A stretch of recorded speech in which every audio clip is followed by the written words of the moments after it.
കാട്ടാനുറുമ്പിയേട്ടല്ലേ എന്നെ ഏടാ mood off ആയിരിക്കുന്നത്. ഓ എൻ്റെ ചുണക്കുട്ടനുറുമ്പിയേട്ടൻ നമ്മുടെ ചങ്ക് ഇന്നലെ ഈ അഴാലിരുന്നു വർത്താനം പറഞ്ഞു. അവന്മാർ എവിടെ നിന്ന് വർത്താനം പറഞ്ഞില്ലേ? ഇവിടുത്തെ ചേട്ടൻ്റെ ജോക്കിയായിരുന്നു. എൻ്റെ ചേട്ടാ പുള്ളിക്കാരനുണ്ടല്ലോ വന്നത് ഇവന്മാരറിഞ്ഞില്ല. ഇവന്മാർ വർത്താനം പറഞ്ഞുകൊണ്ടിരുന്നു. പുള്ളി വന്ന് പെട്ടെന്ന് സംഗതി എടുത്തോണ്ട് ഒറ്റ പോക്ക്. എടാ അവൻ എങ്ങാനും ഇനി കടിക്കോ? അറിയത്തില്ല ചേട്ടാ.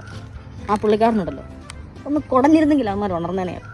പക്ഷെ അവൻ കടിക്കും ചേട്ടാ. അവൻ്റെ സ്വഭാവത്തിനനുസരിച്ച് അവൻ കടിക്കും. രക്ഷപ്പെടുന്ന എൻ്റെ സംശയം. എടാ എന്റെ കൂടെ നീ രക്ഷപ്പെട്ടു വന്നു. എന്റെ ചങ്ക നിന്നെ പറ്റി പറഞ്ഞോണ്ടിരിക്കുവായിരുന്നു ഞങ്ങള്. ആ നീ എങ്ങനെ രക്ഷപ്പെട്ടു? ചേട്ടനേ